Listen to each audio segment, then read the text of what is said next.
বিএনপির প্রতিষ্ঠাতা জিয়াউর রহমানের ৪৪তম মৃত্যুবার্ষিকী আজ। ১৯৮১ সালের এই দিনে চট্টগ্রাম সার্কিট হাউসে এক ব্যর্থ সামরিক অভ্যুত্থানে নিহত হন সাবেক এই রাষ্ট্রপতি। বহুদলীয় গণতন্ত্র আর দেশের অর্থনৈতিক মুক্তির কারিগর হিসেবে দেখা হয় জিয়াউর রহমানকে। নিজ জন্মস্থান বগুড়ার বাগবাড়ি গ্রামের মানুষের কাছে জিয়া অসাধারণ এক ব্যক্তিত্ব। তাদের মতে সামরিক কর্মকর্তা থেকে জিয়ার জনপ্রিয় রাজনীতিক হয়ে ওঠার পেছনে ছিল দেশপ্রেম আর জনকল্যাণ।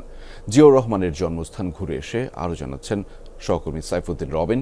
ক্যামেরায় ছিলেন রুবেল হাসান।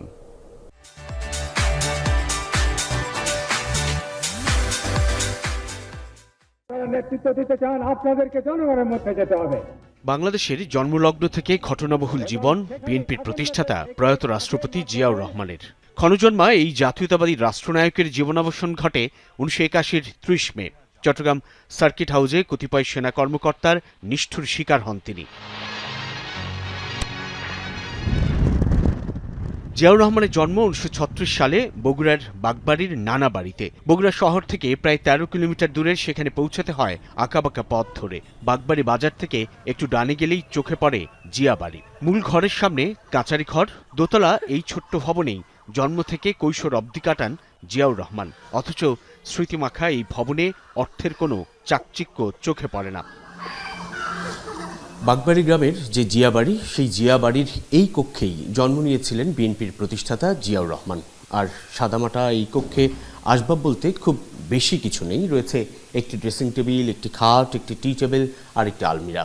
কি বলছেন এই বাগবাড়ির স্থানীয়রা? প্রতাপশালী সেনা কর্মকর্তা কিংবা রাষ্ট্রপ্রধান হয়েও কেমন ছিলেন জিয়াউর রহমান? লাখ লাখ পুলিশ আসলো, উনি বললো, এই প্রশাসন বলে তোমাকে বলো না, আমার গ্রামের লোক, বুঝলি? তো উনি খালি হাসিয়ে কথা বলছে। উনি স্বার্থ না পর স্বার্থ লোক ছিল, পায়ে হাত দিয়ে গ্রামগঞ্জে বেড়াতো। তাই এমন একটা কথা বলছিল, মায়ের কোলে যেমন ছেলে ঘুমায়, এইভাবে এই বাংলাদেশের লোককে আমি ঘুমাবো, বা এইভাবে আমি দেশটা শান্তিতে আনবো। জিয়াউর রহমানের মৃত্যু এখনও কাঁদায় বগুড়ার এই প্রান্তিক মানুষগুলোকে। বগুড়ার গাবতলী উপজেলার বাগবাড়ি গ্রাম যেন ঠিক মফস্বল। এই জিয়া বাড়ির সামনেই রয়েছে ফসলি ক্ষেত, তার পেছনে শানবাঁধানো পুকুরঘাট। এমন পরিবেশ থেকেই যেন বিএনপির প্রতিষ্ঠাতা জিয়াউর রহমান তার দলের নির্বাচনী প্রতীক রেখেছিলেন ধানের শীষ, কিংবা দেশকে চেয়েছিলেন সুজলা সুফলা শস্য শ্যামলা এক বাংলাদেশ হিসেবে গড়ে তুলতে। যাদের স্মৃতিতে এখনও আছেন বিএনপির প্রতিষ্ঠাতা, তাঁরা স্মরণ করলেন সেই সময়ের কথা।